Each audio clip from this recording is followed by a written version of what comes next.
Hello guys, welcome to Clear Road Driving. In this video, I will discuss 4 points that you should do in your driving license practical exam.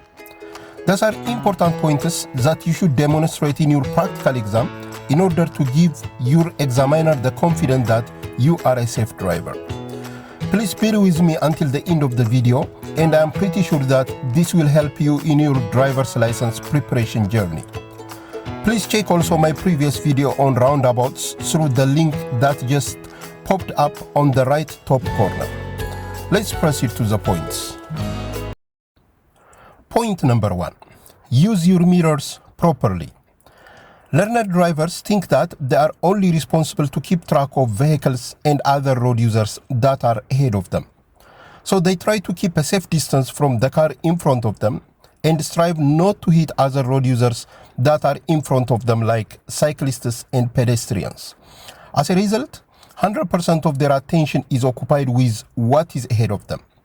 It is appropriate to try avoiding collision with road users that are in front of you, but driving is not only controlling what is in front of you. You must use your mirrors and track who is behind you as well. A good driver must use the inner, the left, and the right mirrors to keep track of what the road users right behind him are doing. In order to do this, you must look at your mirrors every now and then. By doing this, you will not be surprised if the vehicle behind you make a strange move. The examiner has a little mirror in front of him that tracks your eyes. So if your eyes are stuck on the vehicle in front of you, this is enough reason to label your driving as unsafe and fail you on the practical exam. Point number 2.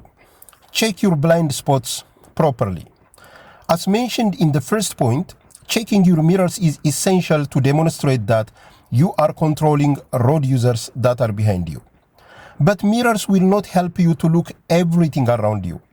As can be seen on the picture, there is an area that you cannot see using any of your mirrors.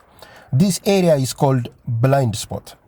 If another vehicle is on your blind spot, the only way you can see that vehicle is by turning your head and looking over your shoulder.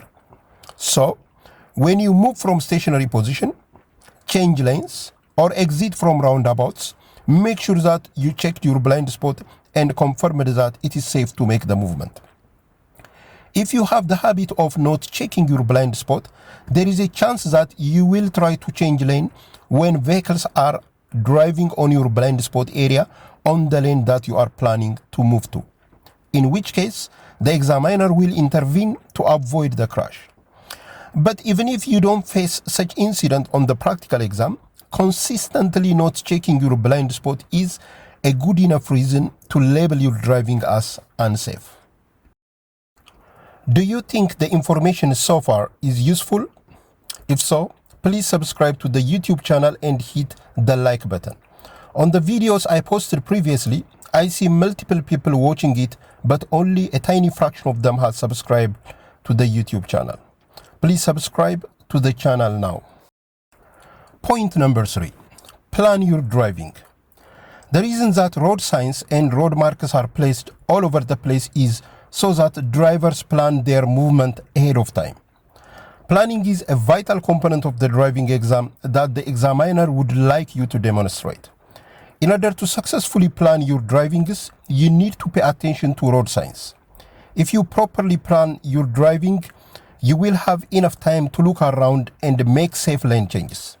You will not also be surprised by events which might otherwise force you to make sudden hard brake. Thus, if you are turning right on the next intersection, try to move to the right lane as soon as possible. If you see that the traffic light ahead of you is red, remove your leg from the gas pedal and let the car reduce its speed smoothly. If you see a roundabout ahead of you, identify which exit you are going to take as early as possible and move to the appropriate lane that leads you to your exit. Point number 4. Keep an eye on hazards. When you see potential hazards on the road, you should keep an eye on them even if they are not crossing your way at the moment. For example, if you see a pedestrian walking on the walkway and if he approaches to a pedestrian crossing, you must carefully watch him and expect that he might suddenly jump to the pedestrian crossing. Cyclists riding on a cycle path may suddenly turn and jump into a pedestrian or cyclist crossing. Children can do unpredicted movement at any moment. So if you see a child on the roadside, don't lose track of him. If the situation requires, you might need to get ready for making an emergency break. If the examiner takes you to neighborhoods, you need to actively watch to areas where people can show up suddenly. As I mentioned previously, the examiner has a small mirror in front of him that points into your eyes.